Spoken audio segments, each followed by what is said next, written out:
اعوذ باللہ من الشیطان الرجیم بسم اللہ الرحمن الرحیم فلاقتحم العقبة وما أدراك ما العقبة فك رقبة أو إطعام في يوم ذي مسغبة يتيما ذا مقربة أو مسكينا ذا متربة ثم كان من الذين آمنوا وتواصوا بالصبر وتواصوا بالمرحمة أولئك أصحاب الميمنة والذين كفروا بآياتنا هم أصحاب المشأمة عليهم نار مؤصدة بسم الله الرحمن الرحيم والشمس وضحاها والقمر إذا تلاها والنهار إذا جلاها والليل إذا يغشاها والسماء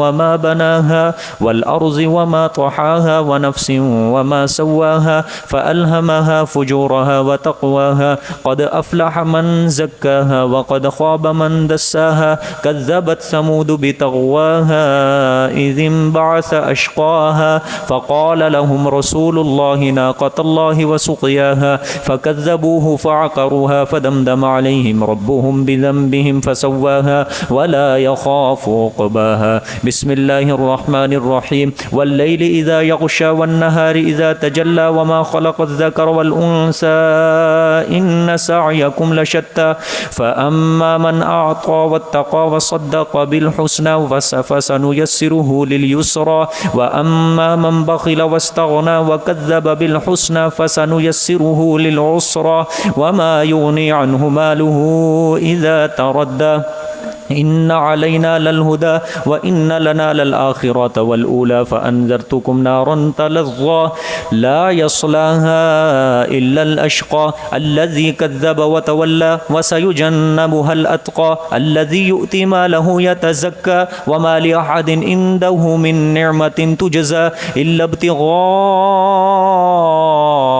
وجه ربه الأعلى ولسوف يرضى صدق الله العظيم.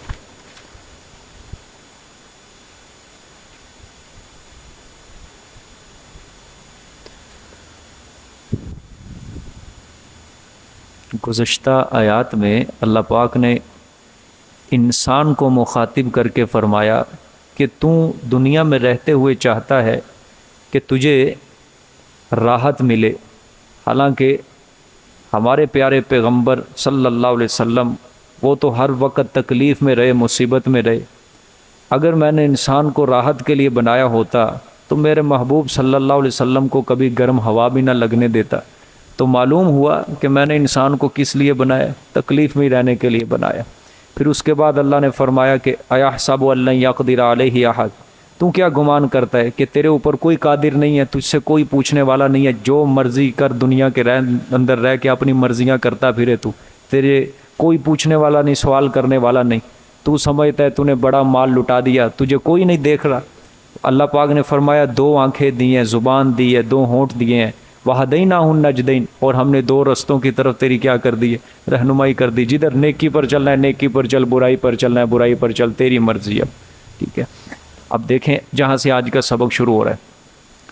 فَلَقْتَحَمَ الْعَقَبَةَ، پس نہیں دھمک سکا گھاٹی پر، یعنی نہ اپنے آپ کو بچا سکا گھاٹی سے. وما ادراک ما العقبہ، اور نہ اور کیا ہے، اور تجھے کیا معلوم ہے مخاطب ما العقبہ کہ کیا ہے وہ گھاٹی. تجھے کیا معلوم کہ کیا ہے وہ گھاٹی. ٹھیک ہے، اس کا جو تعلق ہے پیچھے والے کے ساتھ، وَهَدَيْنَاهُ النَّجْدَيْنِ، 2 راستے ہم نے متعین کر دیے، نیکی کا بھی برائی کا بھی. اب انسان کو کیا چاہیے؟ کون سا رستہ اختیار کرے؟ نیکی کا. اللہ کی رضا کس میں ہے؟ نیکی میں. جہنم سے کس طرح بچ سکتا ہے؟ کون سا رستہ اختیار کرے گا؟ نیکی والا. تب ہی جہنم سے برائی سے بچ سکتا ہے. ٹھیک ہے، اب سمجھنے یہ آیت. عقبہ لفظ ہے نا اندر، عقبہ، اب اس کو سمجھ لو، ساری بات سمجھ آ جائے گی. اللہ نے فرمایا نہیں دھمک سکا گھاٹی پر. تجھے کیا معلوم کہ وہ کیا ہے گھاٹی؟ عقبہ یہ کہتے ہیں پہاڑ کی بڑی چٹان کو بھی کہا جاتا ہے عقبہ. ٹھیک ہے، 2 پہاڑوں کے درمیان جو تنگ سا راستہ ہوتا ہے اس کو کہتے ہیں گھاٹی. اس کو کیا کہتے ہیں جی؟ گھاٹی. عربی میں کیا کہتے ہیں؟ عقبہ. دو پہاڑوں کے درمیان جو گھاٹی ہوتی ہے اس کو کیا کہا جاتا ہے؟ عقبہ۔ یہ کس لیے کام آتی ہے؟ دشمن سے نجات حاصل کرنے میں یہ عقبہ انسان کی مدد کرتا ہے۔ مثال کے طور پہ کوئی دشمن پیچھے لگا ہوا ہے انسان کے، تو رستے جو ہیں وہ پہاڑ کے ہیں، ٹھیک ہے، ایک جگہ کھلا رستہ ہے، اب وہ کیا کرے؟ گھاٹی کے اندر داخل ہو جائے، عقبہ میں تنگ رستہ، تو اس میں سے یا نکل جائے کہیں سے، یا گھاٹی سے یعنی اوپر پہاڑ کے بلندی کے اوپر چڑھ جائے، اس طرح وہ دشمن سے کیا کر سکتا ہے؟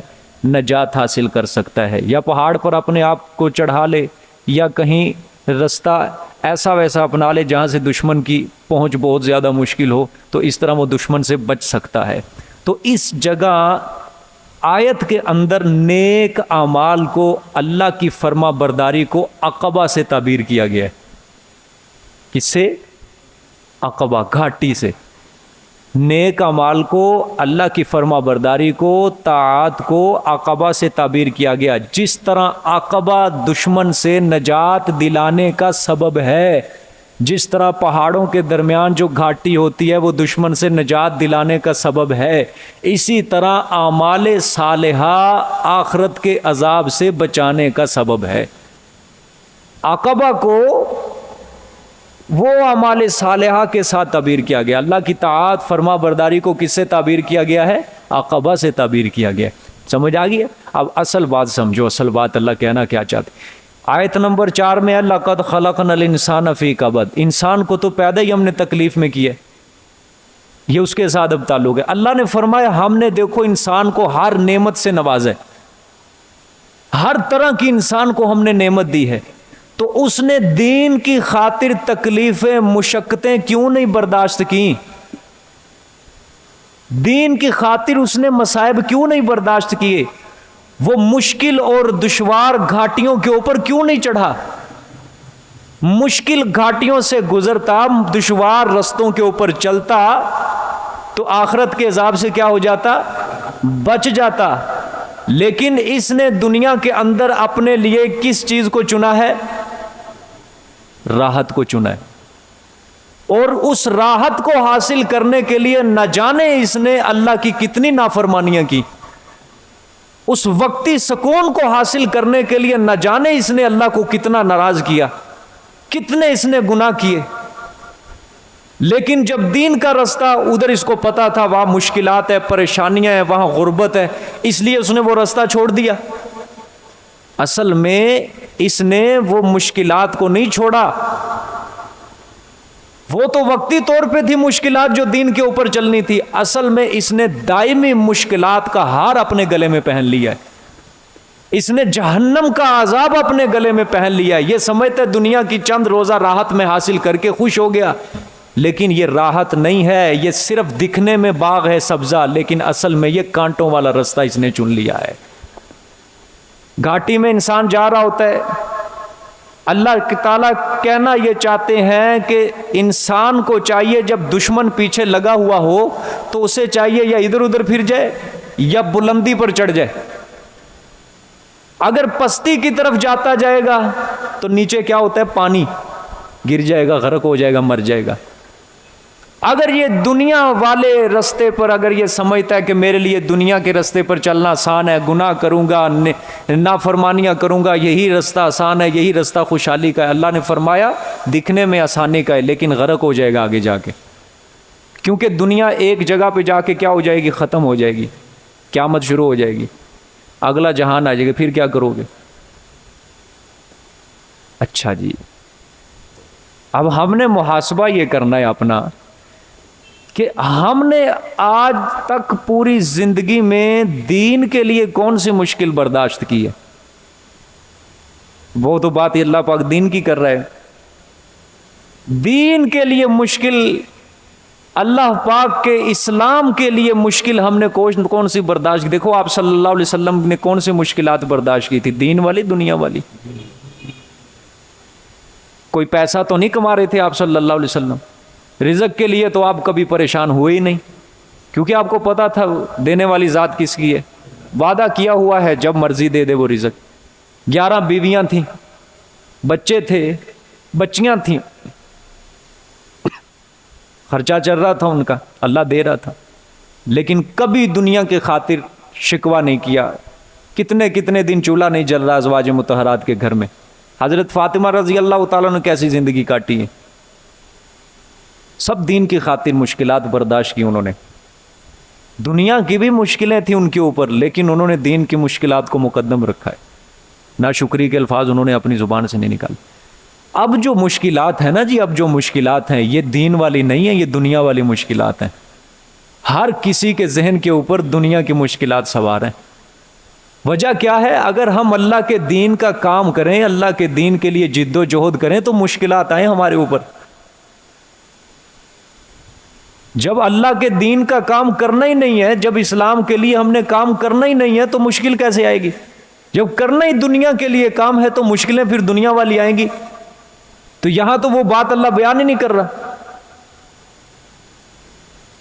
حضور صلی اللہ علیہ وآلہ وسلم نے فرمایا قرب قیامت ایسے حالات اللہ تنگ کر دے گا، ایسے حالات تنگ کر دے گا انسانوں کے اوپر کہ جب وہ انسان کسی قبر کے قریب سے گزرے گا، اس قبر کو دیکھ کر وہ انسان تمنا کرے گا کاش اس قبر والے کی جگہ میں ہوتا۔ اپنی مشکلات اور پریشانیوں سے اتنا زیادہ تنگ آ جائے گا کہ وہ یہ تمنا کرے گا کاش اس قبر والے کی جگہ میں ہوتا۔ اور اللہ کے رسول صلی اللہ علیہ وسلم نے فرمایا وہ مشکلات اور تنگیاں اس کے اوپر دنیا دین کی وجہ سے نہیں ہوں گی، وہ دنیا کی وجہ سے ہوں گی۔ آج حالات وہی آئے ہوئے ہیں لوگوں پر، تنگ کر دیا ہے، تنگ کر دیا لوگوں کے اوپر حالات، دنیا تنگ کر دی گئی، زمین تنگ کر دی گئی، کوئی سمجھ نہیں آ رہی لوگوں کو کدھر جائیں کدھر نہ جائیں۔ خودکشی کر رہے ہیں لوگ، زہر کھا رہے ہیں، بچوں کو پہلے دے رہے ہیں پھر میاں بیوی کھا لیتے ہیں زہر۔ دنیا کی خاطر ہر کوئی پریشان پھر رہا ہے، دنیا کی خاطر ہر کسی کو مشکل اور تنگی آئی ہوئی ہے۔ صحابہ تو اپنی زندگیاں کاٹ کے گئے ہیں، دین کے لیے مشکلات تھیں ان کو، پریشانیاں تھیں ان کو۔ ہر وقت ان کے ذہن میں یہی چلتا تھا کہ اسلام کہاں تک غالب آ چکا ہے ہماری زندگی میں۔ ہر وقت ان کے ذہنوں میں یہی چلتا تھا کہ ہم نے زندگی میں اسلام کے لیے کتنا کام کیا ہے۔ لیکن میری اور آپ کی زندگی جو اللہ پاک نے دی ہے، ہم ذرا سوچیں کہ ہمارے جسم پہ جو اللہ نے خون رکھا ہے، جو طاقت رکھی ہے، جو اللہ نے ہمیں دماغ دیا، دل دیا، زبان دی ہے، ہم نے کتنا دین کا کام کیا۔ الرحمن علم القرآن خلق الانسان علمہ البیان، اللہ نے فرمایا وہ رحمان ہے۔ آگے کیا ہے جی؟ الرحمن علم القرآن، اللہ نے قرآن سکھایا اس کو۔ خلق الانسان، انسان کو بنایا، علمہ بنایا، پھر اس کو بولنے کی طاقت دی۔ اللہ نے فرمایا تجھے بولنا سکھایا ہی اس لیے ہے کہ تو قرآن کی تبلیغ کرے لوگوں کو، تجھے تو مقصد ہی بنانے کا میرا یہ ہے۔ لیکن اب قرآن کی تبلیغ تو کجا، لوگوں کو قرآن پڑھنا بھی نہیں آتا، یہاں تک ہو گیا حالات۔ سمجھنا دور کی بات، پڑھنا دور کی بات، تلاوت دیکھنا تک بھی اس کو گوارا نہیں کرتے، اتنا بند کر کے رکھ دیا۔ کیا بنے گا ان لوگوں کا پھر؟ اور پھر سارے گناہ کر کر کے پھر یہ کہتے ہیں اللہ کی رحمت کیوں نہیں اتر رہی ہمارے اوپر، اللہ کی رحمت کیوں نہیں اتر رہی ہمارے اوپر۔ اللہ کی رحمت اس طرح تھوڑی اترے گی جب تم اللہ کے لیے کام ہی نہیں کر رہے۔ یا ایھا الذین آمنوا ان تنصروا اللہ ینصرکم، سورۃ محمد صلی اللہ علیہ وسلم میں آپ سب پڑھ کے آئے ہو، اے ایمان والو اگر تم اللہ کے دین کی مدد کرو گے تو اللہ تمہاری مدد کرے گا، اور دشمن کے دل میں تمہارا رعب اور خوف طاری کر دے گا۔ جب سے مسلمان نے اللہ کے دین کا کام کرنا چھوڑا ہے تب سے اللہ پاک نے اس کی مدد کرنی چھوڑ دی اور دشمن کے دل سے اس کا خوف ہی نکال دیا، خوف ہی ختم ہو گیا اس کا۔ نہیں پتا دشمن کو 57 ممالک ہیں، نہیں پتا دشمن کو پاکستان ایٹمی طاقت ہے، کچھ نہیں پتا۔ 2 ارب مسلمان ہیں، ایک وقت وہ ہوتا تھا 300,000 کے اوپر غالب آ جاتے تھے، ایک وقت وہ ہوتا تھا 60 بندے مسلمانوں کے 60,000 پر غالب آ جاتے تھے۔ اب کفر کو کوئی پرواہ نہیں، ان کو پتہ ہے ہم سب کو ناکارہ کر دیا، ان کو اپنی طاقت کے نیچے ان کو دبا کے رکھ دیے۔ اب بھی اگر مسلمان سمجھے کہ جی ہم دنیا کے اندر عزت مند ہیں، وقار والے ہیں، عزت والی قوم ہے، خاک عزت والی قوم ہے، نہ تمہاری دنیا آج بن سکی ہے، نہ تمہارا دین آج بن سکا ہے، نہ دنیا ہے تمہارے پاس، نہ دین ہے تمہارے پاس۔ ہر لحاظ سے ذلت ہمارا مقدر بنی ہوئی ہے. وجہ اس کی صرف اور صرف یہی ہے، ہم نے اللہ اور اس کے رسول سے پیٹھ پھیر لی ہے. قرآن ان باتوں کو سچا قرار دیتا ہے. چونکہ آگے دیکھیں جی، فکو رقبہ. اب اللہ نے فرمایا مال خرچ کرنا ہے نا تو صحیح مصرف میں خرچ کرو. مال خرچ کرنا ہے صحیح مصرف میں خرچ کرو. اب دیکھو یہ تزہید من الدنیا ہے سارا. فکو رقبہ فرمایا چھڑانا گردن کا. کیا؟ چھڑانا گردن کا. یہ صحیح مصرف کے اندر مال خرچ کر کے اگر مشقت اٹھاؤ گے نا تو نجات پاؤ گے. اصل مطلب یہ ہوگا. اگر غلط مصرف میں خرچ کر کے مال خرچ کرو گے تو نجات تھوڑی ملے گی. کوئی بندہ سینما بنوا دے اور وہ کہ میں خدمت خلق کر رہا ہوں. کوئی سیاسی جماعت سینماؤں کو ٹکٹیں ٹیکس معاف کر دے اور پھر وہ کہے کہ ہم نے خدمت خلق کی ہے. نجات مل جائے گی اس کو؟ نافرمانی اللہ تعالیٰ کی عام کرے اور اعلان کرے کہ ہم خدمت خلق کر رہے ہیں، کیا نجات مل جائے گی اس کو؟ فرمایا فکو رقبہ، چھڑانا گردن کا. غلام آزاد کرے، باندی آزاد کرے.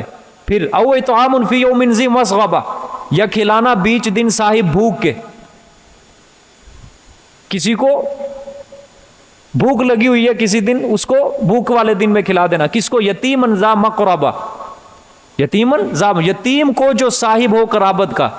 ٹھیک ہے، ترجمہ کرو پھر میں سمجھاتا ہوں. یتیم جو صاحب ہو قرابت کا. او مسکینن، یا مسکین کو جو صاحب ہو ذا متربہ، خاک کا، یعنی جو مٹی میں رل رہا ہو.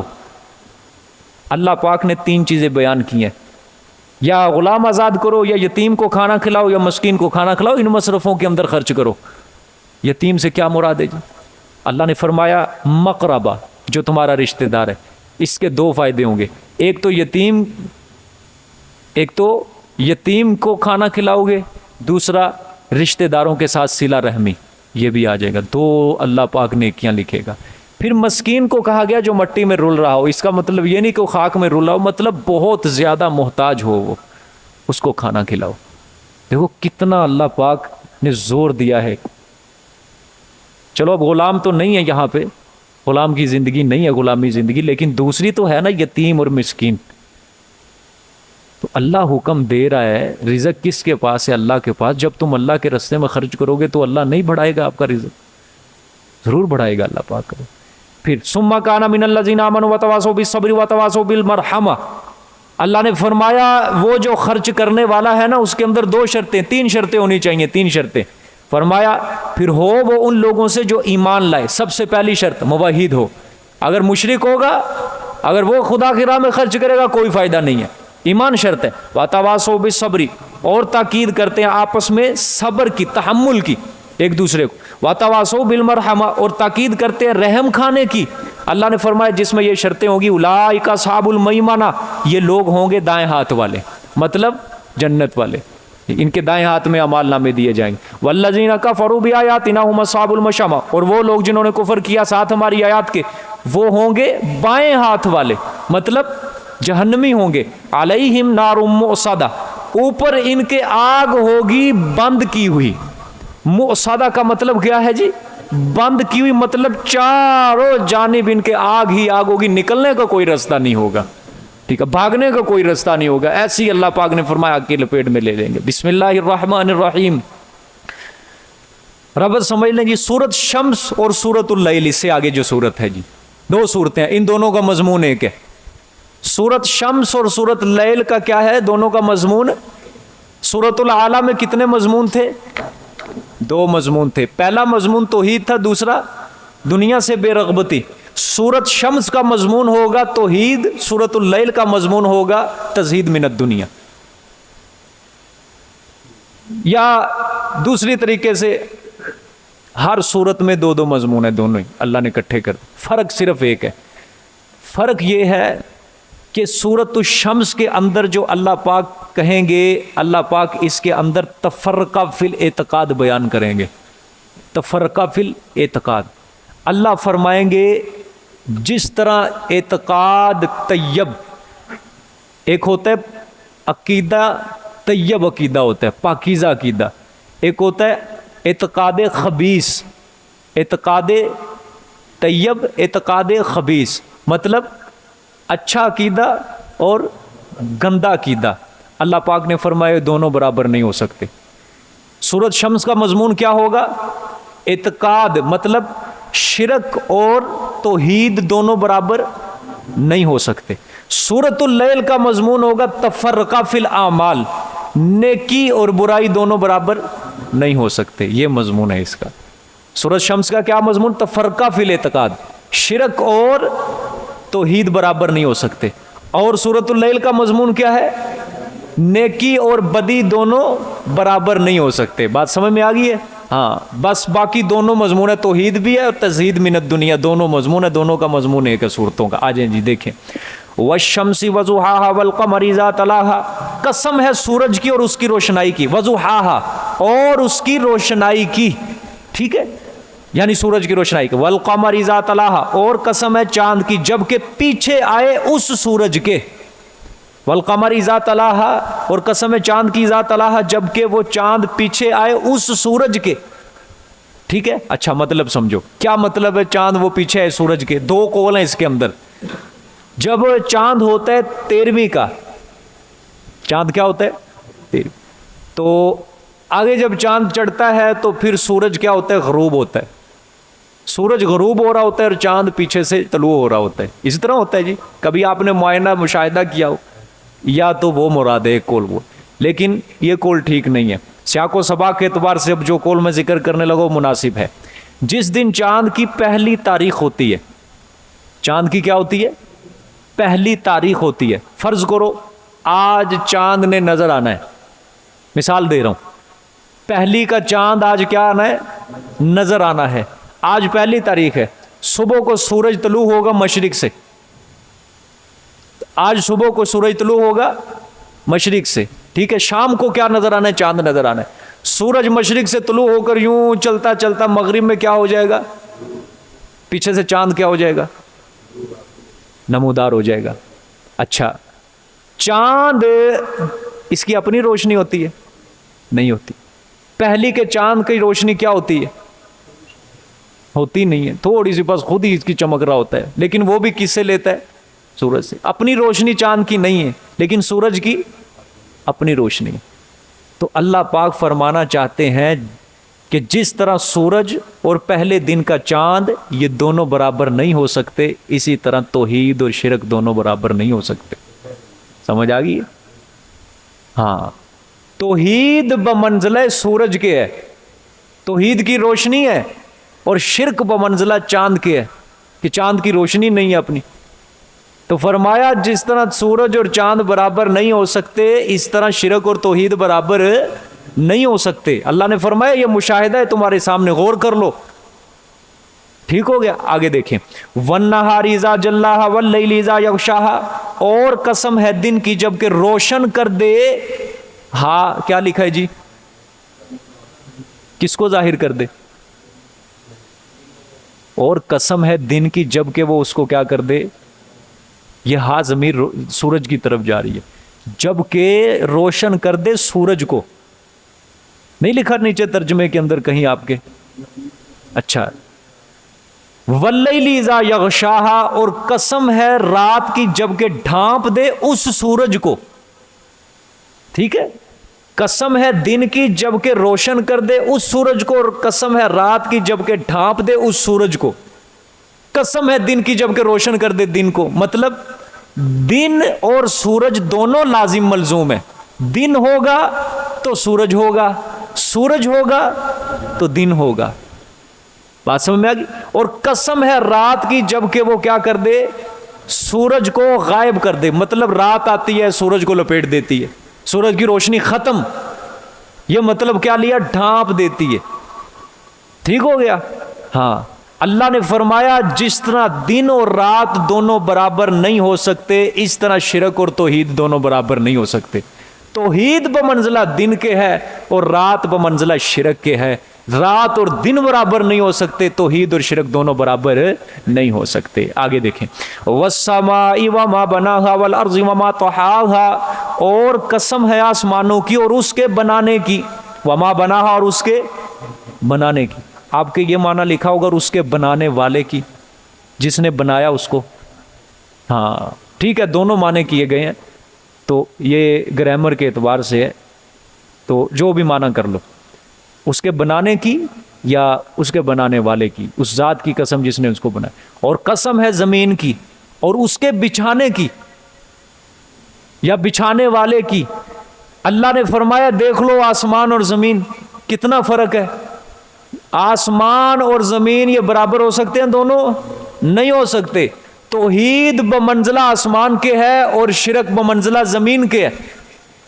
جس طرح زمین آسمان دونوں برابر نہیں ہو سکتے، اسی طرح توحید اور شرک دونوں برابر نہیں ہو سکتے۔ آگے، وَنَفْسٍ وَمَا سَوَّاهَا، اور قسم ہے نفس کی اور اس کے درست بنانے والے کی۔ ٹھیک ہے، فَأَلْهَمَهَا فُجُورَهَا وَتَقْوَاهَا، پس رکھ دی، ٹھیک ہے، پس الہام کر دیا۔ کیا معنی لکھا آپ کے؟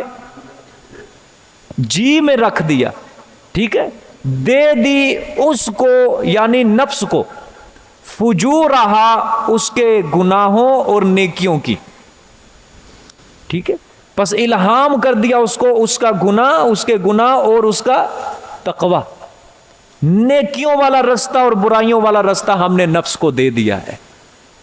بات سمجھ میں آ رہی ہے میری آپ کو؟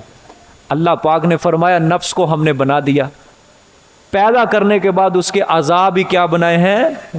سواہا، اس کا دماغ ہم نے اچھا کیا ہے، عقل دی ہے، شعور دیا اس کو، اور ایسی عقل دی ہے کہ کسی مخلوق کو ہم نے ایسا شعور نہیں دیا، اور شعور دے کے پھر نیکی اور بدی کا رستہ بھی رکھ دیا ہے اس کے نفس کے اندر۔ اب اس کی مرضی ہے نیکی کے رستے پر چلے، برائی کے رستے کے اوپر چلے۔ بات میری سمجھ آ گئی سب کو؟ ہاں، فرمایا وَنَفْسٍ، صرف یہ نہیں کہا کہ نفس کی قسم بس، نہ، وَمَا سَوَّاهَا، فرمایا نفس کو بنایا بھی اور اس کے اعضاء کو درست بنایا، ٹانگیں دی ہیں، بازو دیا، آنکھیں دی، دل دیا، دماغ دیا، سمجھ دیا، عقل دی، ٹھیک ہے۔ پھر اس کے بعد اللہ نے فرمایا نیکی اور بدی کا رستہ ہم نے رکھ دیا اس کے اندر، اب اس کی اپنی مرضی ہے، نیکی کا رستہ اختیار کر لے، برائی کا رستہ اختیار کر لے، ٹھیک ہے۔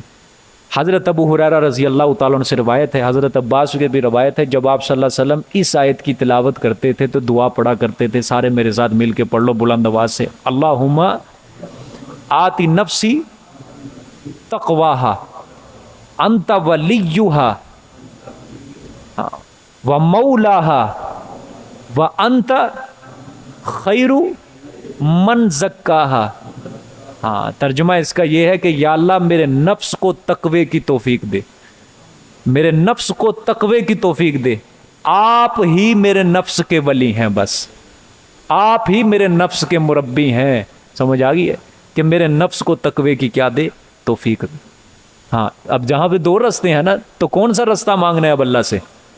تقوی والا، نیکی والا مانگنا ہے، برائی والا تو نہیں مانگنا، ٹھیک۔ لیکن آج برائی کے اوپر ہی انسان نے اسی کو چن لیا، اسی کو اپنا شعار بنایا ہے، شعار۔ اس کو چھوڑو، برائی کو نفس اللوامہ چلو ہو کہ ہم برائی پر چل رہے ہیں، ہمیں نہیں چلنا چاہیے، اس سے بھی آگے چلے گئے نفس امارہ تک۔ ہر بندہ برائی کے رستے پر چل رہا ہے، اسے یہ بھی نہیں پتا میں غلط رستے پر چل رہا ہوں، وہ اس کو صحیح سمجھے بیٹھا ہے۔ یہاں تک حالات ہو گئے۔ دیکھیں جی آگے، قد افلح من زکاہا وقد خواب من دساہا، یہ ہے جی جواب قسم اصل۔ اللہ پاک نے قسمیں اٹھائی ہیں نا پیچھے، ٹھیک ہے، تو اب یہ ہے جواب قسم۔ فرمایا قد افلح من زکاہا، تحقیق کامیاب ہو گیا وہ بندہ جس نے پاک کر لیا اس کو، یعنی نفس کو، ٹھیک ہو گیا۔ ابھی آیا نا فجورہا و تقواہا، نیکی اور بدی کا رستہ۔ اللہ نے فرمایا کامیاب انسان کون ہوگا پھر؟ فرمایا جس نے تحقیق، قد ہے قد، میں نے آپ کو سمجھایا عربی گرامر کے متعلق، جب آگے افلاح یہ ماضی کا صیغہ ہے، جب ماضی کے صیغے پر قد داخل ہو جائے تو وہاں معنی کیا جاتا ہے پکی ذات ہے، مجھے قسم ہے اپنی ذات کی کہ وہ نفس کامیاب ہو گیا جس نے اس کو پاک کر لیا. کس سے؟ شرک سے، گندے عقائد سے اور اخلاق رذیلہ سے، گندے اعمال سے اس نے اپنے نفس کو پاک کر لیا. تو وہ کیا ہو گیا؟ نفس کامیاب ہو گیا ہے. آگے وَقَدْ خَابَ مَنْ دَسَّاهَا، اور تحقیق نامراد ہوا وہ بندہ جس نے اس کو خاک میں ملا دیا. دساہا کا معنی یہی لکھا ہے، مٹی میں ملا دیا، یعنی نفس کو مٹی میں ملا کے رکھ دیا. وہ نفس کیا ہو جائے گا؟ نامراد ہو جائے گا. لیکن جس نے اپنے نفس کو پاک کر لیا وہ نفس بامراد ہے، اور جس نے کیا کر لیا؟ اس کو خاک میں ملا دیا، وہ نفس نامراد ہے. یہ زکاہا جو آیا نا، زکا، اس کا مطلب ہے باطنی پاکی، ظاہری نہیں. ظاہری نہیں یہاں مراد، باطنی پاکی مراد ہے. یہاں پہ دل کا تزکیہ مراد ہے، دل پاک ہو جائے اس کا گناہوں سے. جب دل پاک ہو جائے گا نا، صاف ہو جائے گا، تو ظاہر بھی کیا ہو جائے گا اس کا؟ اچھا ہو جائے گا. یہ نہیں کہ ظاہر پاک ہو جائے اور دل اس کا پھر پاک ہو نہ. اللہ کو آپ کا مطلوب ہے تو دل کی پاکی مطلوب ہے. ٹھیک ہے، اچھے کپڑے پہن لینا، اچھا جوتا پہن لینا، اچھی ٹوپی سر پہ رکھ لینا، اس سے انسان پاک نہیں ہو جاتا. اصل اللہ کے نزدیک پاک انسان تب ہوتا ہے جب وہ اپنے دل کو گندے اخلاق سے، شرکیہ کفری عقائد سے کیا کر لے؟ پاک کر لے. نافرمانی کو، اللہ کی نافرمانی دل سے نکال دے. پھر ہوتا ہے اس کا تزکیہ نفس. پھر کیا ہوتا ہے؟ نفس پاک ہو جاتا ہے. ٹھیک ہے، ہاں. اللہ پاک کبھی آپ کو خانقاہ میں جانے کی توفیق عطا فرمائے، وہاں پہ تزکیہ نفس ہوتا ہے جی. 40 دن تک وہ 4 دیواری کے اندر رکھتے ہیں بزرگان دین، اور کیا وہاں پہ نفس کا مجاہدہ کرواتے ہیں، اصل نفس کے خلاف وہاں جہاد کرواتے ہیں. موبائل آپ کے پاس نہیں ہوگا 40 دن. 40 دن آپ کو دیوار سے باہر نہیں جانے دیں گے، اندر ہی رکھیں گے. صبح تہجد کے وقت آپ کو اٹھائیں گے، اللہ اللہ کروائیں گے. پھر اس کے بعد فجر کی نماز آپ کو پڑھائیں گے. فجر کے بعد پھر احادیث کا مطالعہ، پھر کچھ بیان ہوگا. پھر اس کے بعد اشراق کی نماز پڑھوائیں گے. پھر 2 گھنٹے تک آرام ہوگا آپ کا. پھر اس کے بعد 10 بجے اٹھائیں گے. پھر اللہ اللہ کا ذکر جاری ہے وہ دوپہر تک. پھر قیلولہ ہوگا سنت کے مطابق. پھر ظہر کی نماز ہوگی. پھر اس کے بعد ظہر سے لے کر عصر تک پھر اللہ اللہ کا ذکر چل رہا ہے. ٹھیک ہے، ضربیں لگ رہی ہیں. پھر عصر کے بعد پھر چل رہا ہے، مغرب کے بعد پھر چل رہا ہے، عشاء کے بعد پھر چل رہا ہے. رات گئے تک آپ کی جان چھوٹے گی. اچھا خاصا نفس مار کے 40 دنوں میں وہ بندے کو پھر نکال. پھر جب بندہ باہر آتا ہے نا، باہر آتا ہے، پھر جو انسان اس کو نظر آتے ہیں نا، سب کے سب سمجھتے ہیں سب جہنمی ہیں یہ سارے کے سارے. ایسا اس کا تزکیہ نفس ہو جاتا ہے. گویا اللہ کے اتنا نزدیک ہو جاتا ہے، وہ اتنا نزدیک ہو جاتا ہے، وہ سمجھتا ہے میری جو پہلی زندگی تھی وہ تو جانوروں سے بھی بدتر زندگی تھی وہ. پھر انسان کے دل میں گناہ کی نفرت آتی ہے اور نیکی کا پیار اور محبت آتی ہے. وہ روتا ہے پھر اللہ کے آگے. پھر اس کے دل کے اندر سے آنسو نکلتے ہیں. آنکھوں کو چھوڑو، دل سے روتا ہے پھر وہ اللہ کے آگے، یا اللہ مجھے معاف کر دے، معاف کر دے، معاف کر دے. رسول اللہ صلی اللہ علیہ وسلم کے 4 فریضے تھے، پتہ ہے آپ کو؟ قرآن ان کو بیان کرتا ہے. یتلو علیہم آیاتہ ویعلمہم الکتاب والحکمت ویزکیہم، اور میرا پیغمبر ان کے دلوں کا کیا کرے گا؟ تزکیہ کرے گا. یہ بھی فریضہ تھا آپ صلی اللہ علیہ وسلم. تزکیہ کے اندر یہی ہوتا ہے، تزہید من الدنیا، دنیا سے بے رغبتی اور آخرت اس کا فکر بس دل کے اندر آ جائے. اور صحابہ میں یہ چیز واقعتاً آئی تھی. حضرت عمر کیا کہتے تھے؟ کاش میں ایک مٹی کا ذرہ ہوتا. حضرت عثمان رضی اللہ تعالیٰ عنہ، کتنی اللہ نے دولت دی تھی دنیا کی، سب کچھ تھا، آسائش تھی، آرائش تھی، وسائل تھے، لیکن جب قبر کے قریب سے گزرتے تھے رونے لگ جاتے تھے. اور اتنا روتے تھے، صحابہ کہتے تھے حضرت جہنم کا تذکرہ ہوتا ہے، دوزخ کا تذکرہ ہوتا ہے، آپ روتے نہیں ہیں، قبر کو دیکھ کے آپ رونے لگ جاتے ہیں. فرماتے تھے قبر آخرت کی منزلوں میں پہلی منزل ہے، جو اس میں کامیاب ہو گیا آخرت کی منزلوں میں ساری میں کامیاب ہو جائے گا، اور جو اس میں ناکام ہو گیا باقی ساری منزلوں میں ناکام. یہ ہے تزکیہ نفس. بات سمجھ میں آئی ہے کہ نہیں؟ ہاں، صرف یتلو علیہم آیاتہ ویعلمہم الکتاب سے نہیں ہوتا تزکیہ. سے یاد کر لو بات، سمجھ آ گئی ہے؟ ہاں، یہ ایک الگ سلسلہ ہے تزکیہ نفس کا. اس سے انسان کو باطنی علم حاصل ہوتا ہے. تزکیہ نفس سے باطنی علم، ایک تو یہ آپ کے سامنے علم حدیث کا علم. باطنی علم کہتے ہیں جو اللہ الہام کرتا ہے انسان کے دل میں. ٹھیک ہے، وہ جو سلسلہ ہے وہ خانقاہیں اس کے لیے آباد ہیں، آج بھی ہیں، لیکن اب تو بہت زیادہ کم رہ گیا ہے یہ سلسلہ تزکیہ نفس کے لیے. پہلے ہوتا تھا. امام غزالی رحمۃ اللہ علیہ صوفی تھے. حضرت مولانا جلال الدین رومی رحمۃ اللہ علیہ بہت بڑے صوفیاء میں سے گزرے ہیں.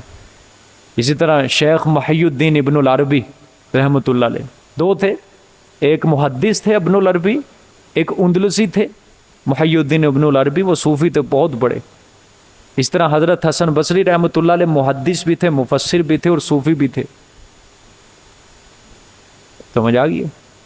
کئیوں کے اندر تو اللہ نے ساری صفتیں ان کے اندر شامل کر دیں، کئیوں کو صرف محدث کا. اور صوفیاء جو ہوتے ہیں نا، صوفیاء ہم لوگ سمجھتے ہیں ان کا ایک اپنا الگ دین ہوتا ہے. الگ دین نہیں ہوتا اللہ کے بندو. ان کو جو علم حاصل ہوتا ہے وہ علم باطنی حاصل ہوتا ہے. شریعت کا علم ان کے پاس ہوتا ہے لیکن کم ہوتا ہے بنسبت عالم کے اور شیخ الحدیث مفسر اور محدث کے. لیکن ان کے پاس جو علم ہوتا ہے باطنی ہوتا ہے.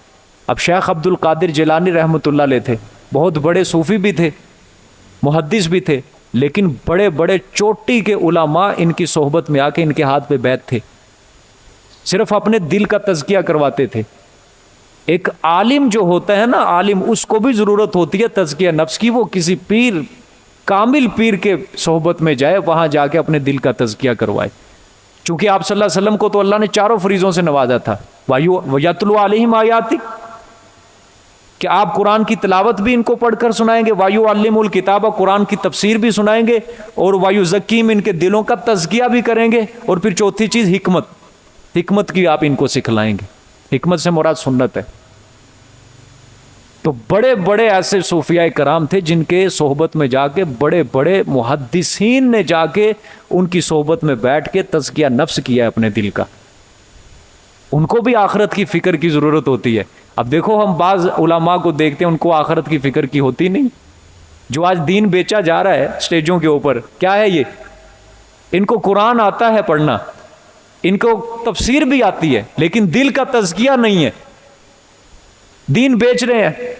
یہودی تھے نا، یہودی، ان کو تورات کا علم تھا، جانتے تھے، حافظ تھے تورات کے، سب کچھ آتا تھا، لیکن دل کا تزکیہ نہیں تھا. اللہ نے کیا فرمایا قرآن میں؟ وَلَا تَشْتَرُوا بِهِ آیَاتِي ثَمَنًا قَلِيلًا، کہ میری آیتوں کو تھوڑی قیمت کے بدلے نہ بیچو. وجہ کیا تھی؟ عمل نہیں تھا.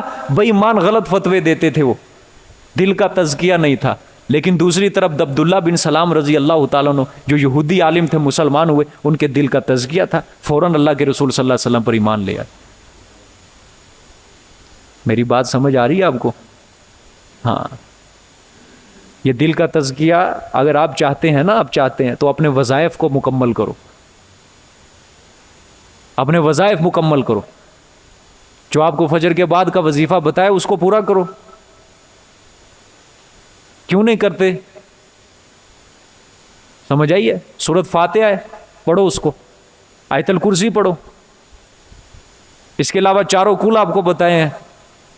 اس کے علاوہ سورۃ حشر کی آخری آیت ہے، درود شریف ہے آپ صلی اللہ علیہ وسلم. یہ سارا وظیفہ کر کے دعا مانگ کے پھر جایا کرو. ہر نماز کے بعد چاروں کل پڑھو، تسبیحات پڑھو، استغفار زیادہ سے زیادہ اللہ کے آگے کرو اگر دل کا تزکیہ چاہتے ہو. میں آپ سے ابھی ایک آپ کے سامنے ایک سوال رکھتا ہوں. یہ قرآن پاک ہم پڑھتے ہیں، اس سے اعلیٰ علم کوئی نہیں ہے. اب ہمیں عمل کی ضرورت ہے. تو عمل کیا یوں ہی آ جائے گا؟ عمل تب ہی آئے گا جب آپ کا دل صاف ہوگا، جب آپ کے دل کا تزکیہ ہوگا، جب آپ چاہو گے کہ میں صاف ہو جاؤں، میں سیدھے رستے پہ آنا چاہوں، میں عمل کرنا چاہوں، پھر ہی آئے گا. کیا سمجھتے ہیں؟ عمل کی ضرورت ہے کہ نہیں؟ ارے بھائی یہی تو نہیں ہے کہ قرآن پاک ختم کر لو بس اللہ کے آگے حجت قائم ہو جائے کہ یا اللہ بس قرآن پڑھا تھا، ہم نے سمجھا تھا. عمل کی بھی ضرورت ہے کہ نہیں؟ میں یہ آپ کے سامنے اس لیے بات کر رہا ہوں کہ آپ کی سٹیج اگلی بن چکی ہے. اگر کسی بندے نے قرآن سمجھا نہ ہوتا، کوئی نیا بندہ ہوتا، میں اس کو یہ کہتا کہ بابا قرآن پڑھ لے، سمجھ لے، اللہ تیری آخرت سنوار دے گا، کیونکہ اس کی پہلی سٹیج تھی. لیکن میں نے اس کو عمل کی بات نہیں کی. دین کی طرف راغب کرنے کے لیے کئی طریقے اللہ پاک نے دیے ہیں، لیکن آپ کو میں اب اگلی بات کر رہا ہوں کہ قرآن پاک پڑھ لیا، اب کیا ضرورت ہے؟ عمل کی ضرورت ہے. اللہ نے تو آپ سے یہ سوال کرنا ہے، چلو ٹھیک ہے پڑھ لیا تھا، لیکن عمل، تو عمل آپ کے دل میں اسی طرح آئے گا. میں جو بات کہہ رہا ہوں تزکیہ، اپنے دل کو پاک کرو، گناہ سے بچو، نیکی کی طرف راغب ہو، ریاکاری سے بچو، جھوٹ سے بچو، سنتوں کا اہتمام کرو، مستحبات کا اہتمام کرو. صرف فرائض تک محدود نہ رکھو اپنے آپ کو، بڑھاؤ اپنے آپ کو، بڑھاؤ اپنے آپ کو، پھر دلوں کا تزکیہ ہوگا. میں اس چیز کے اوپر کیوں آپ کہیں گے یہ کیا باتیں شروع کر دی مولوی صاحب، تو پیر کے خلاف، ہم پیروں کے خلاف نہیں. یاد رکھو یہ مستقل قرآن نے فریضہ دیا ہے، تزکیہ نفس. ابھی آگے بھی اگلی صورت کے اندر بھی یہی بات آئے گی. اب دیکھیں قد افلح من زکا، قرآن کہہ رہا تھا کہ کامیاب ہو گیا وہ بندہ جس نے پاک کر لیا اس کو. کیا کر لیا؟ پاک کر لیا. انشاءاللہ اگلا درس ہوگا نا تو پھر آپ کو انشاءاللہ سلف و صالحین کی زندگی سنایا کروں گا اس میں، چونکہ اس وقت تو ہم زور دے رہے ہیں صرف عقیدے کے اوپر، اس کی زیادہ ضرورت ہے. پھر انشاءاللہ سلف کی زندگیاں انہوں نے کیسے گزاری، کس طرح راتوں کو باتیں کرتے تھے، کیسے وہ اللہ کو منا کے گئے، انشاءاللہ وہ اگلے درس کے اندر آپ کو بیان کروں گا. آپ حیران ہو جائیں گے انشاءاللہ العزیز. ساری زندگی انہوں نے دنیا نہیں کمائی، ساری زندگی انہوں نے دین کے لیے اپنا دماغ خرچ کر دیا، اور پھر بھی ان کے جنازے جیل سے اٹھ رہے ہیں، پھر بھی زہر کا پیالہ پی پی کے وہ شہید ہو رہے ہیں.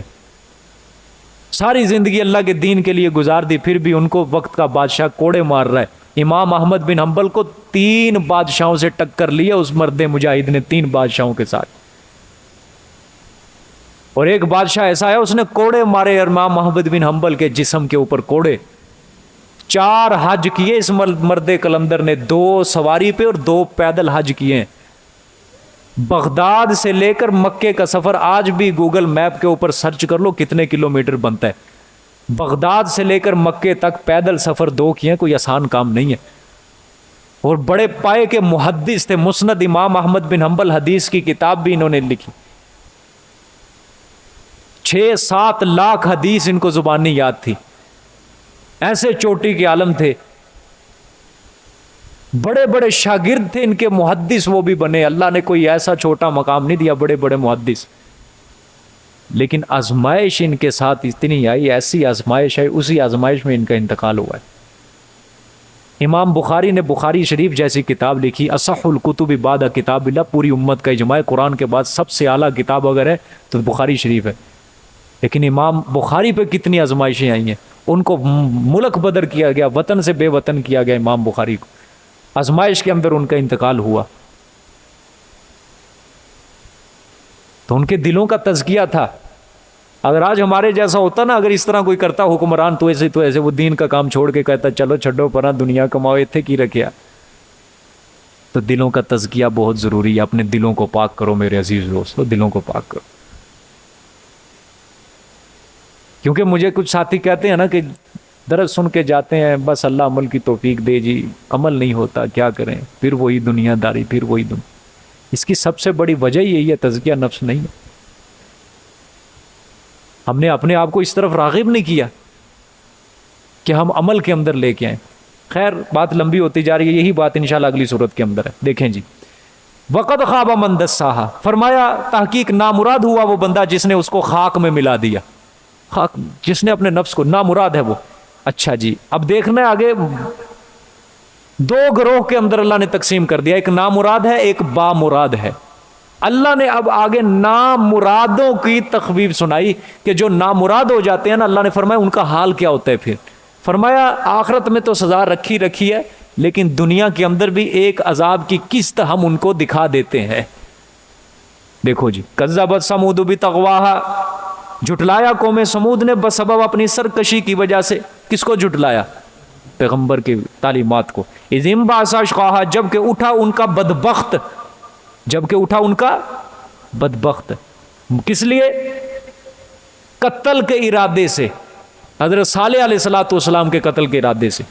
فقال لهم، پس فرمایا واسطے ان کے ارادہ قتل کرنے کے بعد فرمایا رسول اللہ، اللہ کے رسول نے.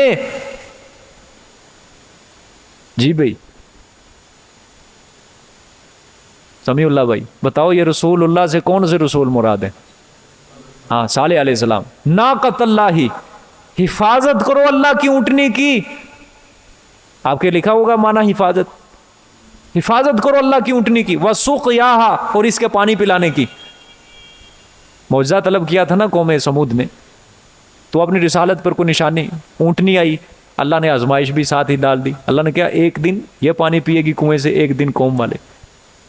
کچھ دن تو چلتے رہے لیکن وہ نہ ٹک سکے قوم والے. انہوں نے پھر کیا کیا؟ فَكَذَّبُوهُ فَعَقَرُوهُ، پس جھٹلایا انہوں نے اس کو یعنی صالح کو. فَعَقَرُوهَا، پس بازو کاٹ ڈالے اس کے یعنی اونٹنی کے. پہلے بازو کاٹے پھر اونٹنی کو کیا کر دیا؟ قتل کر دیا. اللہ نے فرمایا فَدَمْدَمَ عَلَيْهِمْ رَبُّهُمْ بِذَنبِهِمْ فَسَوَّاهَا، پس ہلاکت ڈال دی اللہ نے ان پر، پس ہلاکت ڈال دی ان پر ان کے رب نے، بِذَنبِهِمْ ساتھ ان کے گناہوں کے، فَسَوَّاهَا پس برابر کر دیا سب کو. کیا مطلب؟ یعنی کوئی بھی نہ بچا قوم میں. کیوں؟ حضرت صالح کے قتل پر اور اونٹنی کے قتل پر ساری قوم ہی خوش تھی. اونٹنی جب قتل کی ساری قوم کیا تھی؟ خوش تھی. اللہ نے فرمایا ساروں کو رگڑ کے رکھ دیا. وَلَا يَخَافُ عُقْبَاهَا، نہیں ڈرتا اللہ ان کا پیچھا کرنے سے، اور اللہ ان کا پیچھا کرنے سے نہیں ڈرتا. کیا مطلب ہے جی؟ سنو، کوئی بڑے سے بڑا دنیا میں بادشاہ ہو نا، بڑے سے بڑا فرعون ہو، اگر کسی دوسری ملک کی قوم سے ٹکر پڑ جائے، فوج سے اگر اس نے بدلہ لینا ہو یا ظلم ڈھانا ہو یا کوئی اپنی چڑھائی کرنی ہو، تو پھر بھی اس کے دل میں خطرہ ہوتا ہے کہ اگر میں نے حملہ کر دیا بعد میں اس کے لوگ پھر مجھ سے بدلہ نہ لے لیں، ان کے چھوٹے چھوٹے بچے جو ہوں بڑے ہوں کل کو مجھے آ کے کیا کریں؟ بدلہ لیں. اللہ نے فرمایا میں جب کسی قوم کو تباہ کر دیتا ہوں نا، مجھے کوئی فکر نہیں، مجھے نہیں کوئی خوف اور ڈر کہ ان کے لوگ مجھ سے بغاوت کریں گے اور یہ مجھ سے بدلے لیں گے. اللہ نے فرمایا مجھے کوئی ڈر خوف نہیں. یہاں قوم عاد جیسے نہیں ہم نے چھوڑے، قوم سمود جیسے نہیں چھوڑے، فرعون جیسے نہیں، تو مجھے کوئی ڈر ڈر نہیں ہے کسی کا. یہ ہے مطلب وَلَا يَخَافُ عُقْبَاهَا، یہ ہے اصل طاقت اور قوت. سمجھ آ گئی ہے؟ ہاں آج امریکہ اپنی طاقت دکھاتا پھرتا ہے پوری دنیا کو، کبھی کسی جگہ جا کے منہ اڑا رہا ہے، کسی جگہ ٹانگ اڑا رہا ہے، بے ایمان ہر جگہ سے ذلیل ہو کے نکل رہا ہے. لیکن اس کو کسی ملک سے خطرہ نہیں ہے، کسی ملک سے. پاکستان یہ ایسی باتیں بنی ہوئی ہیں، پاکستان سے خطرہ ہے اس کو. جتنا وہ افغانستان کے مجاہدین سے ڈرتا ہے اتنا اس کسی سے نہیں ڈرتا. سمجھ آئیے کہ نہیں؟ کیا مطلب ہے؟ دیکھو اسلحہ بھی نہیں ان کے پاس، کچھ نہیں ہے. وجہ اللہ اپنے خالص مومن کا رعب کفر کے دل میں ڈال دیتا ہے. ان کے صدر جو بائیڈن نے کیا کہا؟ اس نے کہا جتنا خسارہ ہم نے افغانستان کی جنگ میں اٹھایا اتنا خسارہ ہم نے زندگی میں کبھی نہیں اٹھایا. اللہ اکبر. آگے دیکھیں بسم اللہ الرحمن الرحیم، سورۃ اللیل. اب اس کے اندر یہ تفرقہ فی الاعمال کا ذکر ہے. فرمایا نیکی اور بدی برابر نہیں ہو سکتے. واللیل اذا یغشا، قسم ہے رات کی جب کہ ڈھانپ لیتی ہے وہ. والنہار اذا تجلی، اور قسم ہے دن کی جب کہ روشن ہو جاتا ہے وہ. ٹھیک ہے؟ ہاں رات جو اپنی تاریکی میں ہر چیز کو کیا کر لیتی ہے؟ ڈھانپ لیتی ہے. اور دن جو رات کی تاریکی کے رخصت ہونے کے بعد کیا ہو جاتا ہے؟ روشن ہو جاتا ہے. اللہ نے فرمایا دونوں اس پر شاہد ہیں. جس طرح رات اور دن برابر نہیں ہو سکتے اس طرح نیکی اور برائی برابر نہیں ہو سکتے. کہ نیکی دن ہے اور برائی کیا ہے؟ رات ہے، تاریکی ہے. سمجھ آ گئی؟ آگے وما خلق الذکر والانثى، اور قسم ہے اس کی جو اس نے پیدا کیا نر اور مادہ، مذکر اور مؤنث. فرمایا دیکھو مذکر کے الگ آثار ہوتے ہیں، مؤنث کے الگ آثار ہوتے ہیں. مذکر کے خواص الگ ہے، مؤنث کے خواص الگ ہے. جس طرح نر اور مادہ برابر نہیں، اس طرح نیکی اور برائی دونوں برابر نہیں ہو سکتے. ٹھیک ہے؟ ان سعیکم لشتی، بے شک کمائی تمہاری طرح طرح پر ہے. آگے وہی بات، تمہارے اعمال جو ہیں وہ طرح طرح پر ہیں، مختلف ہیں، ایک جیسے نہیں. کچھ منکر ہوتے ہیں اللہ کی توحید کے اور کچھ قائل ہوتے ہیں. کچھ کنجوس ہوتے ہیں اور کچھ سخی ہوتے ہیں.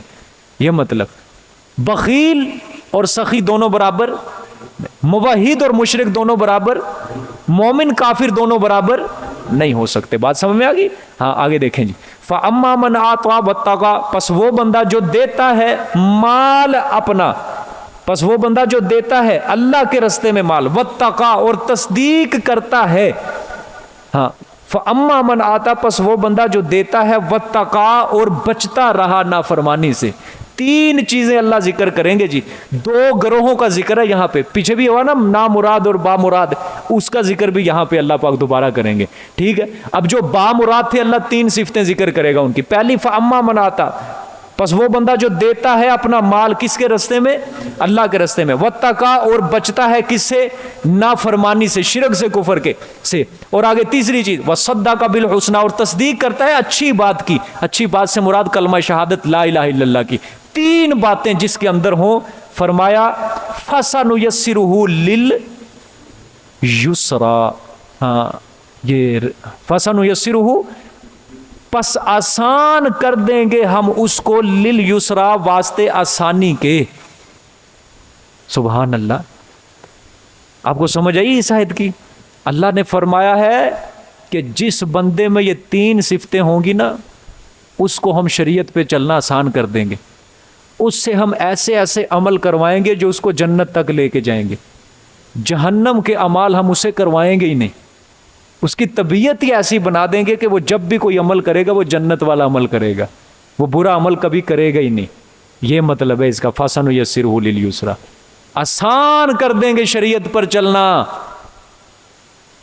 ٹھیک ہو گیا. آگے دوسرا گروہ نامراد، وَأَمَّا مَنْ بَخِلَ وَاسْتَغْنَىٰ اور وہ بندہ جو بخل کرتا رہا حقوق واجبہ میں، نہ زکوٰۃ نہ صدقہ، ویسے کوئی حقوق نہیں ادا کیا، بخل کرتا رہا.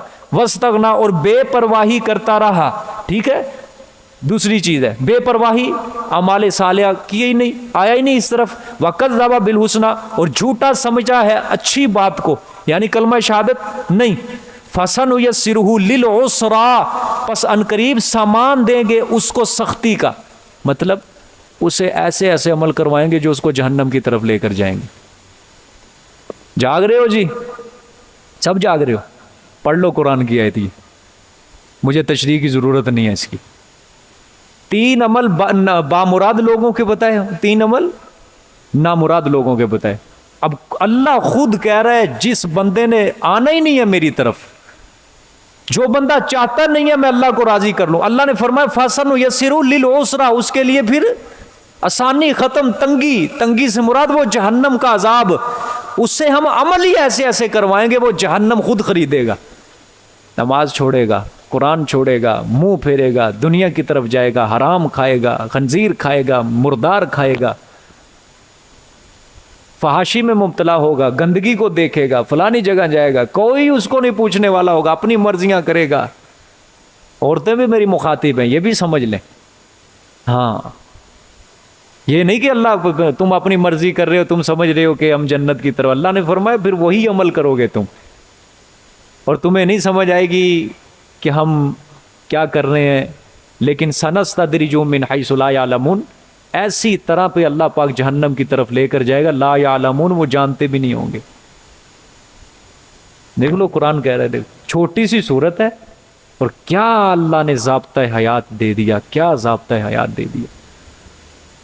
اللہ اکبر. حیران ہو جاتی ہے عقل ان سے. آج ہم اتنی نافرمانیاں کر رہے ہیں، اتنی نافرمانیاں کریں، پھر بھی کہتے ہیں ہم اسی چنگے ہیں. قصور ہی نہیں کوئی مانتا، ہم اچھے ہیں، ہم ٹھیک ہیں، ہم نہیں گناہ کرتے نہ. یہ دیکھو اللہ کیا کہے، کنجوسی واستغنا، برے اعمال سے نہیں بچا، وکذب بالحسنى جھٹلاتا رہا اچھی بات کو.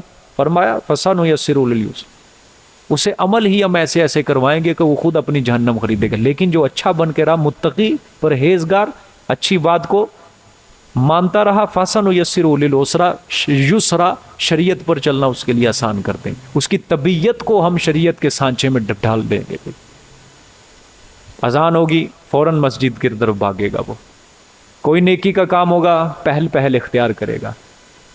لیکن جو اس طرف آنا نہیں چاہتا، بخل کرے گا، مستغنی رہے گا اور جھٹلائے گا، اللہ نے فرمایا پھر تنگ کر دیں گے، پھر اس کو نیکی کے کام میں دل نہیں لگے گا. یہی مطلب ہے فَسَنُيَسِّرُهُ لِلْعُسْرَىٰ، اس کو نیک کام کرواؤ اس کا دل ہی نہیں لگے گا. سمجھ اک جائے گا وہ نیک کام ہے، وہ کہے گا پتہ نہیں کب ختم ہوگا یہ. سمجھ آئیے؟ نماز تھوڑی سی بڑی ہوگی، اس کا نفس جو ہے اندر سے گھٹ جائے گا. کیوں؟ اللہ نے اس کے نفس کو بنا ہی ایسا دیا، جہنم کی طرف جا رہا ہے وہ، اس کو یہ نہیں سمجھ آ رہی کس طرف دنیا جا رہی ہے آج. شریعت پر چلنا، اب دیکھو آپ ارد گرد اپنے ماحول کو دیکھو، کتنے لوگ شریعت کے مطابق زندگی گزار رہے ہیں آج. وجہ کیا ہے؟ اللہ نے فَسَنُيَسِّرُهُ لِلْعُسْرَىٰ، اللہ نے ان کے لیے ایسی طبیعت ہی ایسی بنا دی ہے کہ شریعت پر چلنا ان کے لیے آسان ہی نہیں بنایا، اللہ نے مشکل کر دیا. اللہ نے، اللہ پاک ہم سب کی حفاظت فرمائے. اللہ سے پناہ طلب کیا کرو، خدا کے لیے پناہ طلب کیا کرو. کدھر پھر رہے ہیں انسان، کدھر پھر رہے ہیں؟ وَمَا يُغْنِي عَنْهُ مَالُهُ إِذَا تَرَدَّىٰ، فرمایا اور نہیں کام آئے گا مال اس کا جب کہ گھڑے میں گرے گا. اذا تردہ، گھڑے سے مراد قبر بھی ہے اور جہنم کا گھڑا بھی مراد ہے، دونوں مراد ہیں. فرمایا آج دنیا کما کما کے تو میرے دین سے بے رغبتی کر کر کے تو کیا سمجھتا ہے آخرت میں تیرا مال کام آئے گا، قبر میں تیرا مال کام آئے گا؟ فرمایا بھول چھوڑ دے، جب تو گھڑے میں گرے گا تیرا مال تجھے کوئی کام کو نہیں آنا. جہنم کے گھڑے میں گرے گا تیرا کوئی مال تجھے کام نہیں آنا. اِنَّا عَلَيْنَا لَلْهُدَىٰ، فرمایا بے شک ہمارے ذمے تھا البتہ رہنمائی کرنا. بس فرمایا یہ ہمارے ذمے تھا کہ ہم رہنمائی کر دیں انسان کی، توحید کا رستہ واضح کر دیں، شرک کا رستہ واضح کر دیں، نیکی بدی کا رستہ واضح کر. یہ تو ہم شروع سے کرتے آ رہے ہیں کہ انسان کے لیے نیکی اور بدی کا رستہ ہم واضح کر دیتے ہیں. باقی وَإِنَّا لَنَا لَلْآخِرَةَ وَالْأُولَىٰ، اور بے شک ہمارے لیے ہی ہے آخرت اور دنیا. آخرت، اللہ نے فرمایا آخرت کی حاجات اور دنیا کی حاجات وہ ہمارے ذمہ ہیں. دنیا میں کیا کرنا یہ بھی ہمارے لیے، آخرت میں کیا ہے یہ بھی ہمارے لیے. ٹھیک ہو گیا آگے کیونکہ ہر آدمی وہی کام آسان کر دیا گیا ہے نا کہ جس کے لیے وہ پیدا کیا گیا. اللہ کے رسول صلی اللہ علیہ وسلم نے فرمایا تم جس کام میں لگے ہوئے ہیں نا لگے رہو، کیونکہ اللہ نے جسے جس کام کے لیے پیدا کیا نا وہ وہی کرے گا. جو بندہ شریعت پر چلنے کے لیے پیدا کیا گیا وہ شریعت والے کام کرے گا، جو بندہ گناہوں پر چلنے کے لیے پیدا کیا وہ گناہ ہی کرے گا. اللہ پاک محفوظ فرمائے. ٹھیک ہے، اور فرمایا دنیا آخرت اس کے ہم مالک ہیں. اگر کوئی بندہ دنیا میں رہتے ہوئے نہ نیکی کے رستے پر چلا تو ہمارا کوئی نقصان نہیں ہے، اگر کوئی چل پڑا نیکی کے رستے پر تو ہمارا کوئی فائدہ نہیں ہے، اسی کا فائدہ ہے، نقصان فائدہ اسی کا ہے. فَأَنذَرْتُكُمْ نَارًا تَلَظَّىٰ، لیکن پس ڈراتا ہوں میں تم کو آگ بھڑکتی ہوئی سے، شعلے والی آگ سے ڈراتا ہوں میں تمہیں. لا یصلاھا الا الاشقیٰ، نہیں داخل ہوگا اس آگ کو الا الاشقیٰ مگر بڑا بدبخت مشرک. الذی کذب وتولیٰ، وہ جس نے جھٹلایا، وتولیٰ اور منہ پھیرا. اچھا یہاں پہ معنی کرنا الا الاشقیٰ مگر بڑا بدبخت ہمیشہ کے لیے. ہاں یہ بڑا ذرا نازک سا معنی کرنا ہے یہاں پہ، نازک سا موڑ ہے یہاں پہ، کیونکہ مومن گناہ گار بھی جہنم میں جائے گا. گناہ گار جو ہوگا مثلا سود کھایا ہوگا، جھوٹ بولا ہوگا، رشوت لی ہوگی، لیکن کلمہ تھا، اللہ پاک اس کو بھی جہنم میں پہلے بھیجیں گے، پھر پاک صاف ہوگے، پھر جنت کے اندر جائے گا. اس لیے میں یہاں بڑا بدبخت سے مراد مشرک ہمیشہ کے لیے، اور مومن پاک ہونے کے لیے جہنم میں جائے گا. سمجھ آئیے؟ الذی کذب وتولیٰ، وہ جس نے جھٹلایا اور منہ پھیرا. وَسَيُجَنَّبُهَا الْأَتْقَىٰ، اور انقریب دور رکھا جائے گا اس جہنم سے بڑا متقی. سبحان اللہ. اور انقریب دور رکھا جائے گا اس جہنم سے بڑا متقی. الذی یؤتی مالہ یتزکیٰ، وہ بندہ جو دیتا ہے مال اپنا دل پاک کرنے کو. تزکیہ سمجھ آ گئی ہے؟ مال خرچ کرنے سے بھی دل کا کیا ہوتا ہے؟ تزکیہ ہوتا ہے، دل سے لالچ نکلتی ہے دنیا کی. ٹھیک. وما لأحد عنده من نعمة تجزا، اور نہیں کسی ایک کے لیے اس کا احسان جس کا بدلہ دے، نہیں ہے کسی ایک کے لیے اس کا احسان، من نعمت احسان، تجزا جس کا وہ بدلہ دے، الا ابتغاء وجہ ربہ الاعلی، مگر طلب کرنے اپنے رب کی رضا جو سب سے اعلیٰ ہے. کسی پہ احسان کرنے کے لیے بھی مال نہیں دیتا، صرف اللہ کی رضا کے لیے دیتا ہے۔ اچھا یہ آیتیں آپ غور سے دیکھو، ہے تو عام اس کا معنی، لیکن یہ وَسَيُجَنَّبُهَا الْأَتْقَى سے لے کر وَلَسَوْفَ يَرْضَىٰ تک یہ آیتیں حضرت ابوبکر صدیق کی شان میں نازل ہوئی ہیں۔ کس کی شان میں؟ بولو سارے، ابو بکر صدیق رضی اللہ تعالیٰ عنہ کی شان میں نازل ہوئی۔ اور یہ صورت کون سی ہے؟ مکی مدنی؟ مکی صورت۔ ہاں، اب مکی صورت جو ہے نا، اس کے اندر جو مال خرچ کیا ہے حضرت ابو بکر صدیق کا مال خرچ ہوا ہے بڑا۔ کس طرح؟ حضرت عروہ رضی اللہ تعالیٰ عنہ ہیں، یہ حضرت زبیر کے بیٹے، فرمایا 7 مسلمان ایسے تھے جن کو کفار مکہ نے اپنا غلام بنایا ہوا تھا۔ جب انہوں نے اسلام قبول کر لیا غلاموں نے، تو کفار مکہ ان کو اوپر بڑا ظلم ڈھاتے تھے۔ حضرت ابوبکر صدیق نے ان 7 غلاموں کو آزاد کروایا، اپنا مال خرچ کیا نا۔ یہ ہے نا وَسَيُجَنَّبُهَا الْأَتْقَى، فرمایا ان قریب دور رکھا جائے گا اس جہنم سے بڑے متقی کو، یعنی ابوبکر صدیق۔ کیوں؟ الَّذِي يُؤْتِي مَالَهُ يَتَزَكَّىٰ، وہ بندہ جو دیتا ہے اپنا مال دل پاک کرنے کو، صرف اپنا دل سے دنیا کی محبت نکال رہا ہے اور اللہ کی محبت کیا کر رہا ہے؟ دل میں رکھ رہا ہے۔